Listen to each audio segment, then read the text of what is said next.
우리 주님께서 모든 탐심을 물리치라 말씀하셨습니다. 탐심은 동서고금을 막론하고 우리 인간 안에 있는 깊이 뿌리 내려 있는 가장 심각한 죄악 중에 하나입니다. 빌 클린턴 대통령이 대통령에 당선될 때 가장 결정적 역할을 했던 사람이 제임스 카빌이라는 참모였습니다. 여러 참모들이 이러이러한 전략을 베풀어야 한다 하고 얘기하는 모든 것들을 일축하고 더 갖고 싶어하는 욕망을 건드리지 않으면 결코 승리할 수 없다. 그렇게 제안을 했다고 합니다. 그래서 나온 구호가 4년 전보다 더 잘 살고 있습니까? 그게 먹혀들어서 빌 클린턴이 대통령에 당첨이 되었다고 합니다. 이처럼 우리가 사는 세상은요, 탐심이 지배하는 세상이다 해도 과언이 아닙니다. 세상 사람들은 돈을 하나님처럼 숭배하고 돈에 자신의 인생을 맡기고 그렇게 돈을 즐거워하며 예배하며 살고 있습니다.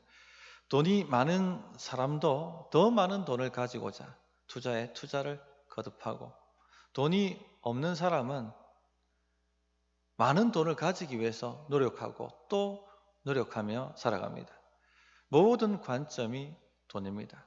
돈을 가지면 생명을 얻게 된다 생각해서 모두 돈에 관심을 가지고 있고 하는 것은 다 돈 걱정입니다. 이 신자 안에도 이 은밀한 탐심이 역사하고 있습니다. 서울의 큰 강남에 있는 교회에서 이 탐욕을 물리치라 하는 설교를 못한다고 하잖아요. 그러면 부자들이 다 떠난다고 합니다. 참 안타까운 일이고 개탄할 현실입니다. 그러나 주님의 말씀은 분명합니다. 모든 탐심을 물리치라고 하셨습니다. 지엄한 주의 명령입니다. 그렇지 않으면 돈과 함께 망하고 말 것입니다. 그래서 오늘 말씀을 통해서 왜 모든 탐심을 물리쳐야 하는가 하는 그 이유와 또 어떻게 그러면 물리칠 것인가 하는 방법에 대해서 간단하게 말씀을 나누고자 합니다. 오늘 말씀을 통해서 혹 우리 성도님들 안에 탐심이 있다면 물리치는 결단을 하시는 그런 은혜가 있기를 바랍니다. 첫째, 왜 탐심을 물리쳐야 하는가? 예수님은 우리의 탐욕을 채워주시는 분이 아니시기 때문에 그렇습니다. 자, 예수님께서 무리 가운데 말씀을 전하고 계시는데 불쑥 한 사람이 끼어 들어옵니다. 말씀하시는 걸 자르고 들어온 것이죠. 그리고 예수님께 요청을 합니다. 주님이라고 하지도 않았죠. 선생님, 내 형과 유산을 나누게 내 형한테 말해 주십시오. 그런 요청을 합니다. 우리 시대에도 형제지간에 유산 다툼이 있지 않습니까? 그래서 법정까지 가고 그런 일들을 우리 종종 듣습니다. 돈 앞에 부모지간 없고 부모 자식지간 없고 형제지간 없다 이런 말도 우리가 종종 합니다. 그와 같은 일들이 벌어졌다는 겁니다. 그래서 더 가지려고 그 형제 유산을 나와 나누게 하소서 하고 주님 앞에 요청을 했던 것입니다. 지금 주님께서 무슨 말씀을 전하고 계셨냐면요, 지난주도 살펴보셨지만 사람들 앞에 나를 시인하라 하는 제자도에 관한 말씀을 하셨습니다. 때가 이럴 때 나를 믿는 것 때문에, 믿음 때문에 사람들이 핍박할 것이고 공에 끌고 갈 것이고 그리고는 예수님을 거부하라고 압박할 것이다.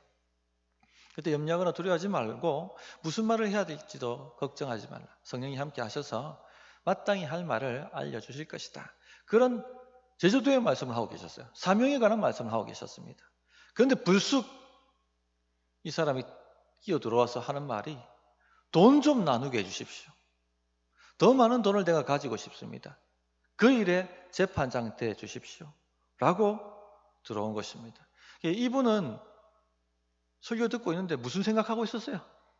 돈 생각밖에 안 하고 있었죠. 어떤 타임에 말 자르고 들어가서 내 형제와 유산 나누게 해달라고 말을 할 것인가? 지금 제자도의 말씀을 나누고 사명에 관한 말씀을 나누고 있는데도 불구하고 그 생각하고 있었다는 것입니다. 이 사람 생각 속에는 온통 돈뿐이었습니다. 돈이 그 마음을 완전히 장악하고 있었던 것이죠. 혹 우리 성도님들 안에도 이런 탐욕의 노예가 되어 계신 분은 없습니까? 혹 우리 성도님들 안에도 예수님께 자기 재산 불려달라고 예수님이 그런 분으로 착각하고 요구하고 계신 분은 계시지 않습니까? 그런데 주님의 말씀은 아주 분명합니다. 14절을 보십시오. 이르시되 이 사람아 누가 나를 너희의 재판장이나 물건 나누는 자로 세웠느냐 하시고, 예수님은 이 땅에 재물을 나누는 재판장이 아니십니다. 우리에게 물질을 분배하고 나눠주시는 그런 분도 아니십니다. 혹 재산 문제에 예수님이 재판장 되어주시기를 원하시는 분이 있다면 번지수 잘못 찾은 것입니다. 간혹 교회에 전화가 한 통 걸려옵니다. 목사님, 그 교회에 누구누구 집사님이 있죠? 예, 있습니다. 제 형인데 유산 나누게 하십시오.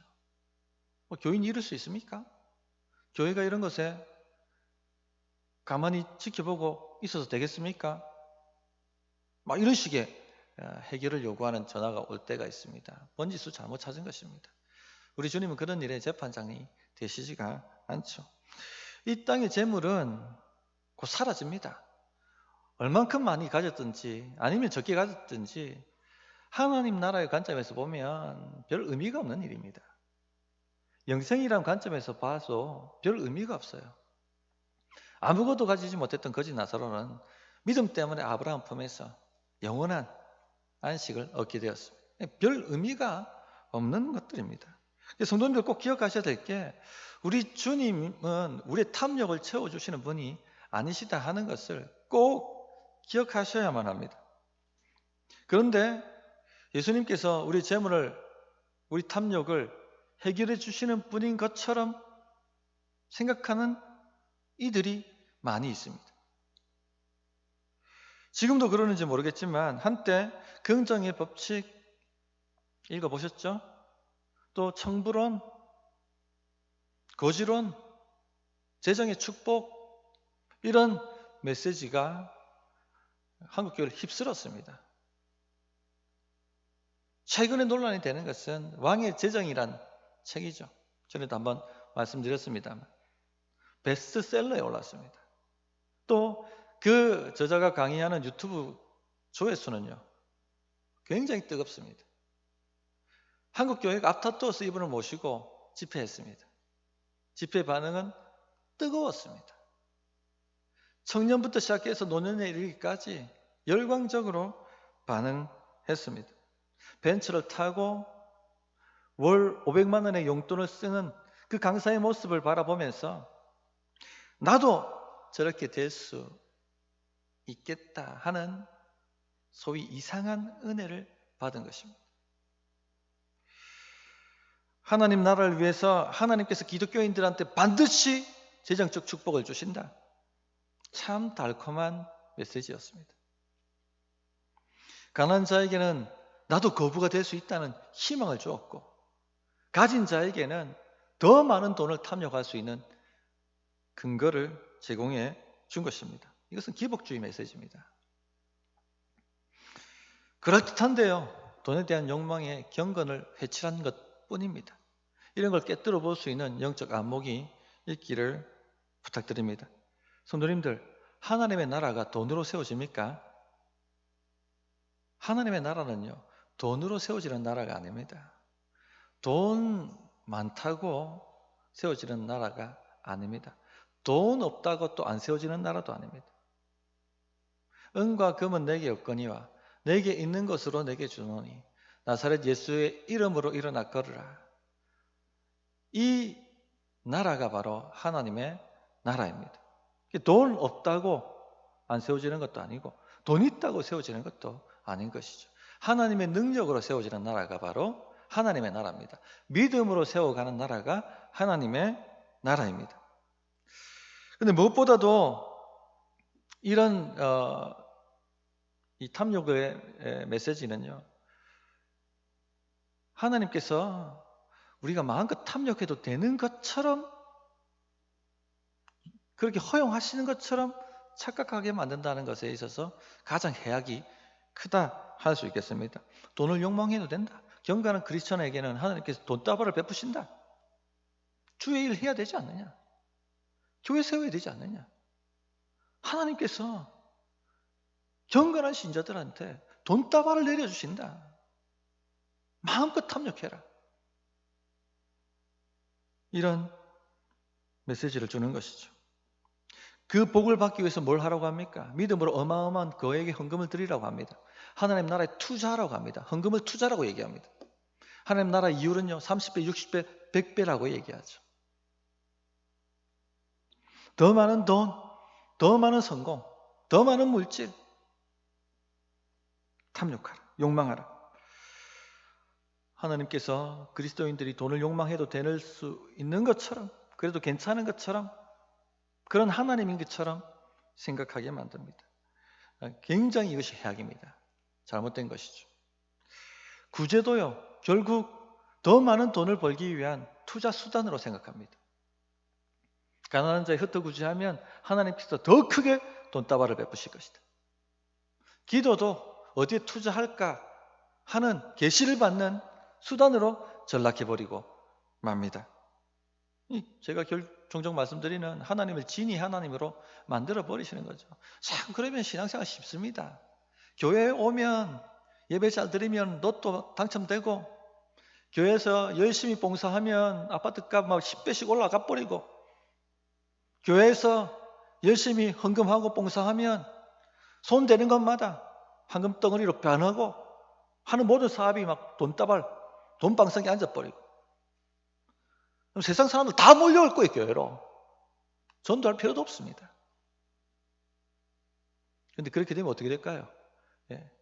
여기 황금 송아지 놔둬놓고 숭배할 거예요.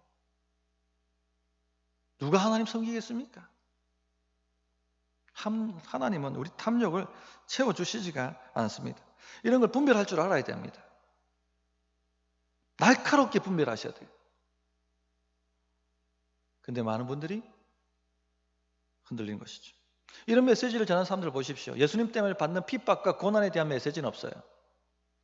믿음 때문에 받는 손해, 믿음 때문에 짊어져야 될 복음적 가난의 십자가, 제자도 이런 것은 없습니다. 사명에 대한 것도 없어요. 영혼 구원하고 제자를 만들어야 된다. 거기에 대한 생각도 비전도 제시하지 않습니다. 오로지 돈입니다. 예수님께서 돈을 욕망하게 만드실까요? 자신의 제자들이? 결코 그렇지 않습니다. 오늘 분명하게 말씀하시지 않습니까? 모든 탐욕을 물리치라. 일부 탐욕이 아닙니다. 모든 종류의 탐욕을 물리치라. 떠나라 내게서. 가까이 오지 마라 그러고 말해야 될 대상이라고 얘기하고 있습니다. 이 탐욕과 함께 동행하면 결국 돈과 함께 망하게 됩니다. 사도 베드로께서 내 은과 내가 함께 망할지어다라고 했던 것처럼 그렇게 멸망당하고 맙니다. 두 번째, 왜 탐욕을 물리쳐야 하는가? 사람의 생명이 소유의 넉넉함에 있지 않기 때문에 그렇습니다. 하나님께 있습니다. 그 얘기가 15절에 나오죠. 그들에게 이르시되 삼가 모든 탐심을 물리치라.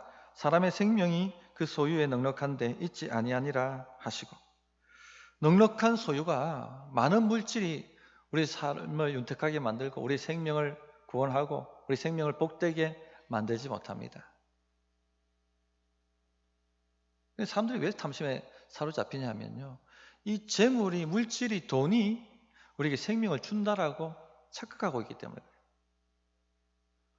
많은 돈을 가지면 내가 더 안전할 것이고 더 행복할 것이고 더 건강할 것이고 더 인류가 될 것이고 더 인정을 받을 것이고 그렇게 생각합니다. 그런데 이것은 지금 이 시대 사조가 부추기고 있어요. TV를 틀기만 하면 광고에서 쏟아져 나오는 메시지가 뭡니까? 이것을 소유하면 당신은 더 행복할 것이다. 이것을 소유하면 당신은 인류가 될 것이다. 이것을 소유하면 당신은 더 성공한 사람이 될 것이고 더 건강한 자가 될 것이고 더 안전한 자가 될 것이고, 그렇게 우리를 유혹합니다. 근데 진리가 뭡니까? 진리는 소유의 넉넉함에 우리 생명이 있지 않다는 겁니다. 오직 하나님께 있습니다. 예수님께서 한 비유를 하셨죠. 한 부자가 소출이 많았습니다. 퍼뜩 드는 생각이 무엇입니까? 하나님 감사합니다. 어떻게 이 많은 것을 가난한 자들과 나눌까요? 그런 생각을 하지 않습니다. 무슨 생각하고 있습니까?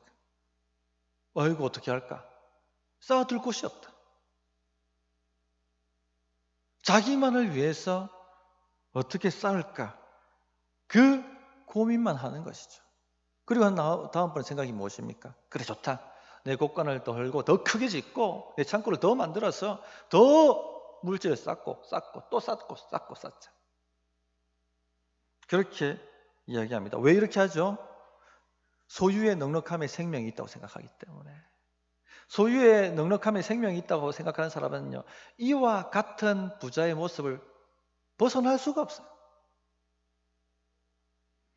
이것이 바로 이 탐욕에 물든 사람의 재물관입니다. 19절에 한마디로 표현을 했죠. 또 내가 내 영혼에게 이르되 영혼아 여러 해 쓸 물건을 많이 쌓아 두었으니 평안히 쉬고 먹고 마시고 즐거워하자 하리라.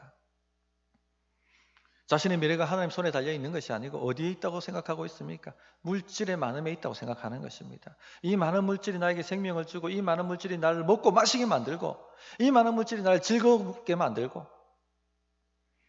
나에게 평안을 줄 것이다. 그렇게 생각하고 있는 것입니다. 그러나 생명은 주께 있습니다. 그래서 주님이 20절에 하나님은 이르시되 어리석은 자여 오늘 밤에 내 영혼을 도로 찾으리니 그러면 내 준비한 것이 누구의 것이 되겠느냐? 주님이 오라고 하시면요 저항할 수 없어요. 오늘이라도 주님이 오라고 부르시면 우린 가야 합니다. 수억을 쌓아놓고 있을지라도 가야 합니다. 재물을 의지한다는 것이 얼마나 헛된가 하는 것을 우리 주님이 말씀하고 있는 것이죠. 마귀는요 많은 물질 생명이 있다라고 우리를 유혹합니다. 예수님을 유혹했을 때 천하만국의 영광을 보여주며 나에게 절하면 이 모든 영광을 주겠다라고 말했습니다. 아주 달콤한 유혹이죠. 행복하게 만들어줄 것 같고 만족스러운 삶을 살 수 있을 것 같은 사탕 발린 소리를 합니다. 그런데 이 유혹을 딱 붙잡는 순간 그때부터 그냥 쭉 하고 내리막길입니다. 나락으로 떨어져 버리죠. 모압 왕 발락이 선지자 발람에게 거액의 재물을 가지고 왔습니다. 그리고는 이스라엘 백성들을 저주해달라고 부탁을 합니다. 하나님께서 이스라엘 백성을 저주하지 말라고 말씀하셨어요.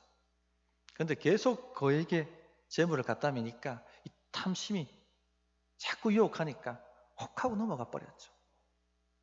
그리고는 이스라엘 백성들을 저주하려고 합니다. 어떻게 되죠? 결론적으로 저주가 자기에게 돌아가죠. 그 은과 함께 망하게 되어버렸습니다.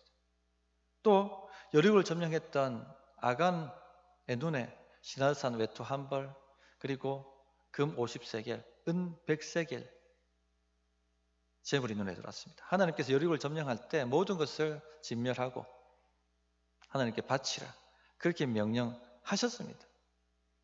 그러나 이 물질이 눈에 들어와서 이것을 쥐면 내가 행복할 텐데, 이것을 쥐면 내가 평안할 텐데, 이것을 쥐면 내가 안전할 텐데, 생명이 그 소유에 있다라고 생각을 한 거죠. 그 탐욕을 덥석 물었습니다. 생명이 있었나요? 아니죠. 그 은과 함께 그도 망했습니다. 그 가정도 함께 망했죠. 또 뿐만 아니라 아간의 죄 때문에 아이 성에서 수많은 이스라엘 백성들이 죽어야만 했습니다. 엄청난 피해를 끼친 것이죠. 엘리사의 종 게하시는 또 어떻습니까? 문둥병 들었던 나아만 장군이 엘리사를 통해서 그 문둥병 고침을 받습니다. 너무 감사해서 막대한 돈을 살해하려고 했습니다. 하나님께서 받지 말라 하셨죠. 거절합니다. 근데 게하시의 마음에 또 탐심이 올라온 겁니다. 저 돈만 내가 취하면 내가 이렇게 꼬질꼬질하게 살아야 갈 필요가 없는데 이 엘리사 밑에 따라다녀봤자 뭐 이게 제대로 삶이 열리는 것도 아니고 부한 것도 아니고 내 이제 이런 삶 못 살겠다. 저 돈 취하면 내가 행복해질 것이고 풍요로울 것이고 이제 멋진 삶을 살게 될 것이다. 탐욕이 무너졌습니다. 그래서 거짓말로 나만의 돈을 취하죠. 어떤 역사가 나타나죠? 생명이 있었습니까? 아닙니다. 나만의 문둥병이 그에게 넘어가죠. 그래서 그냥 그 은과 함께 망하게 되었습니다. 신약 시대에 오면 늘 거론하는 탐욕의 부부가 있습니다. 누굽니까? 아나니아와 삽비라 부부. 헌금할 때 거짓말로 헌금했습니다. 왜? 돈 욕심 때문에, 탐심 때문에. 결국 어떻게 됩니까? 그 은과 함께 망하는 거예요. 소유의 넉넉함에 생명이 있지 않습니다. 생명은요, 우리 하나님께 있습니다. 참 만족과 참 기쁨은 하나님께 있어요. 그것을 하나님께서 우리에게 주시기를 원하십니다. 탐심이 참 무서운 게 뭐냐면요, 이 탐심에 빠지면요, 돈을 하나님으로 숭배한다는 겁니다. 이 재물을 탐하면 그 사람에게 재물은요, 하나님과 같은 힘을 가집니다. 그래서 돈은 무소불위의 힘을 가지고 우리의 존재와 삶을 지탱해 주는 것 같아요. 돈을 지면 평안과 안정감이 드는 것 같습니다. 그래서 돈을 무한 신뢰하고 거기에 나의 삶과 인생을 맡겨버리게 됩니다. 생각을 해보십시오. 우리 일상에 어려운 문제가 생겼을 때 돈 없으면 어떻게 돼요? 발발발 떨죠? 걱정이 앞섭니다. 어떻게 할까? 돈 많으면 어떻게 됩니까? 돈이 많으면. 별 걱정 안 합니다. 그죠? 이처럼 돈이 힘이 있어요. 내 호주머니에 금이 두둑하면 힘이 납니다. 자신감이 생기고. 근데 은행 잔고가 딱 비면 하고 마음이 떨리죠. 두려워지기 시작합니다. 하나님과 같은 파워를 가지고 있는 것입니다. 그래서 하나님 의지하듯이 돈을 의지하는 것입니다. 어려운 일이 생기면 먼저 하나님이 떠오르는 것이 아니라 돈이 떠오르게 되죠. 내 영혼에게 이르되 영혼아 여러 쓸 물건을 많이 쌓아두었으니 평안히 쉬고 먹고 마시고 즐거워하자 하리라. 이렇게 된다는 얘기입니다. 이런 일이 일어난다는 것이죠. 어리석은 부자는요, 재물이 자신을 구원해주고 안전하게 지켜줄 것이라고 생각했습니다. 그래서 거기에 자신을 맡겨버리고 맙니다. 이처럼 탐욕은 돈이 하나님 되어버리도록 만듭니다. 성도님들, 재물이 많아지면 하나님 섬기기가 어려워집니다. 부자가 천국에 들어가기가 낙타가 바늘기 들어가는 것보다 어렵다고 말씀하셨지 않습니까? 사업 잘 되면 어깨에 힘이 올라갑니다. 돈이 막 뭉탱이 들어오면 자신감이 생깁니다. 하나님 때문에 생기는 게 아니고 돈 때문에 돈 때문에. 하나님 의지하고 하나님 섬기기 어려워집니다. 그래서 우리 주님이 하나님과 재물을 겸하여 섬기지 못하느니라 말씀하셨죠. 모든 탐심을 물리치십시오. 그러니까 어떻게 물리칠 수 있습니까? 하나님께 부요한 자가 되십시오. 그게 방법입니다. 21절 자기를 위하여 재물을 쌓아두고 하나님께 대하여 부요하지 못한 자가 이와 같으니라. 자, 이 말씀은 하나님께 부요한 자가 돼야 된다는 얘기죠. 그렇지 않으면 이와 같은 자가 된다라고 말씀하고 있는 것입니다. 탐심을 물리치기 위해서는요, 하나님께 부요한 자가 돼야 됩니다. 그런 결단이 오늘 있기를 부탁드립니다. 그렇게 하나님께 부요한 자가 되려면 세 가지를 하셔야 되는데, 첫째, 이 세상에 종말이 온다 하는 것을 의식하셔야 됩니다. 자, 이 비유에 나오는 부자의 미래관을 보십시오. 19절입니다. 다시 한번 보십시오. 19절이 중요한 구절입니다. 내가 내 영혼에게 이르되 영혼아 여러 해 쓸 물건을 많이 쌓아두었으니 평안히 쉬고 먹고 마시고 즐거워하자 하리라. 자, 보십시오. 여기에 그의 미래에 하나님의 나라가 있습니까? 없죠. 하나님도 없습니다. 자, 이 사람의 삶의 전부는 어디입니까? 여러 해 이 생이 전부입니다. 이 땅이 전부인 것이죠. 이런 미래관에는요, 반드시 탐심이 싹들 수밖에 없습니다. 신자가 바라보는 미래관을 종말론이라고 합니다. 세상이 종말이 옵니다. 역사의 끝이 있고, 이 땅의 끝이 있고, 이 세계의 끝이 있습니다. 지금 곧 다가오고 있습니다. 그 마지막 끝에 하나님께서 심판하시는데 영원한 지옥과 영원한 하나님의 나라로 갈리게 됩니다. 그래서 하나님을 믿는 자는 영원한 하나님의 나라를 소유하게 되는 것이죠. 그래서 이 영원한 하나님의 나라를 소유한 백성으로서 오늘의 삶을 사는 것입니다. 그것이 바로 우리가 가지고 있는 미래관이죠. 늘 세상의 끝이 오고 있다, 종말이 오고 있다 하는 것을 의식하고 사셔야지 하나님께 부유한 자가 됩니다. 자, 모세를 보십시오. 모세가 만약 이 땅이 전부라고 생각했다면 절대 바로 공주의 아들이라는 지위를 버리지 않습니다. 이 땅이 전부라면 그 부귀 영화와 명예와 권력의 자리를 왜 버리겠습니까? 버리지도 않을 뿐만 아니라 못합니다. 누구나 그걸 가지려고 하는데. 그런데 이 부귀 영화도 이 권력도 한순간이고 이 부귀 영화와 이 권력과 비교할 수 없는 하나님의 나라가 오고 있다 하는 것을 믿기 때문에 일고의 가치도 없이 주를 위해서 버려버리죠. 히브리서 11장 26절에 그리스도를 위하여 받는 수모를 애굽의 모든 보화보다 더 큰 재물로 여겼으니 이는 상 주심을 바라봄이라. 이것이 바로 믿음입니다. 하나님께 부여하게 되는 것이죠. 둘째, 하나님께서 우리를 돌보신다 하는 것을 확실하게 믿으십시오. 여기에 전부를 거십시오. 앞에서 살펴보았습니다만 탐욕을 왜 부립니까?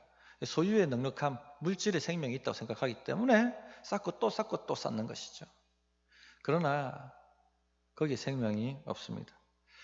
그런데 예측할 수 없는 미래와 경제 상황, 또 우리의 노년 어떻게 준비해야 할까? 큰 이슈지 않습니까? 이런 문제를 가지고 마귀는 우리 마음을 흔들어 놓습니다. 어떡할 건데? 물질이 있어야 되지 않느냐? 그것도 쌓아둘 것 없을 만큼 많이 있어야지 나중에 편안해진다. 어떻게 할 건데 그러면? 물질의 생명이 있다고. 물질이 너를 돌볼 거라고. 그렇게 유혹을 합니다. 그런데 성도님들, 믿음을 가지십시오. 누가 돌보십니까? 하나님이 돌보세요. 믿으셔야 됩니다. 고린도후서 8장 9절 우리 주 예수 그리스도의 은혜를 너희가 알거니와 부요하신 이로서 너희를 위하여 가난하게 되심은 그의 가난함으로 말미암아 너희를 부요하게 하려 하심이라. 우리 주님께서 우리를 돌보시기 위해서 가난하게 되셨습니다. 하늘의 모든 부귀, 모든 높은 지위를 버리시고 말구유에서 태어나셨습니다. 이 정도로 우리를 사랑하신다면 왜 우리를 돌보시지 않겠습니까? 믿으시기 바랍니다. 그래서 너무 걱정하지 마십시오. 너무 염려하지 마십시오. 다음 주 설교가 염려하지 말라는 겁니다. 너무 염려하지 마세요. 하나님이 돌보신다. 믿고 죽게 인생을 걸어보시기를 부탁드립니다. 그러므로 셋째, 하나님 나라를 위해서, 하나님의 영광을 위해서, 하나님의 사명을 위해서 물질을 사용하십시오. 성경을 보시면 구약이든 신약이든 가난한 자를 흩어 구제하라는 메시지가 굉장히 많이 나옵니다. 지구촌에 수많은 사람들이 죽어가고 있습니다. 물질을 거기에 보내야 합니다. 뿐만 아니라 사명 위해서 물질을 드릴 수 있어야 됩니다. 영혼 섬기는 데 물질을 사용하십시오. 영혼권하고 제자 만드는 일에 물질을 쓰십시오. 주님이 대갚아 주시지 않는다 할지라도 드리시기를 부탁드립니다. 선교하는 일에 물질을 드리십시오. 그것이 하나님께 부요한 것입니다. 내 손이 선을 베풀 힘이 있거든 나에게 뭔가 선을 베풀 만한 힘이 조금이라도 주어진다면 마땅히 받을 자에게 베풀기를 아끼지 말라. 드리십시오. 근데 왜 못 드릴까요? 발발 떨거든요. 이 얼마 안 되는 돈에 내 생명이 있고 내 미래가 있고 내 안정이 있고 내 가정이 있는 것처럼. 왜 그렇게 못할까요? 이 마이너스가 된다 생각하거든요. 하나님께서 채우십니다. 쓸 것을. 빌립보서 4장 19절 나의 하나님이 그리스도 예수 안에서 영광 가운데 그 풍성한 대로 쩔쩔쩔이 아니고 그 풍성한 대로 너희 모든 쓸 것을 채우시리라. 채움 받는 은혜의 경험이 있어야 됩니다. 그러려면요 드리셔야 돼요. 그래야지 하나님께 부요하고 더 크게 부요한 자가 될 수가 있습니다. 말씀을 정리하겠습니다. 모든 탐심을 물리치라고 하셨습니다. 일부 탐심, 이런 종류의 탐심이 아닙니다. 모든 종류, 모든 탐심을 물리쳐야 합니다. 가까이 오지 말라고 소리 지르십시오. 왜 그래야 됩니까? 첫째, 우리 주님은 우리 욕망을 채워주시는 분이 아니십니다. 욕망의 그 눈이 어두워지기 시작하면 그 은과 함께, 금과 함께 망하고 맙니다. 둘째, 소유의 넉넉함에 생명이 있지 않습니다. 주께 있습니다. 주가 돌보십니다. 그러므로 하나님께 부요한 자가 되십시오. 이 땅에 종말이 오고 있다는 걸 아시고 선한 청지기의 삶을 살아가십시다. 가난한 자에게 물질을 보내시고 영혼 구원하고 사명 감당하는 일에 물질을 쓰십시오. 하나님께서 우리의 모든 쓸 것을 채워 주십니다. 그런 은혜가 있기를 부탁드립니다. 어떻게 응답드려야 될지 1분간 기도하도록 하겠습니다.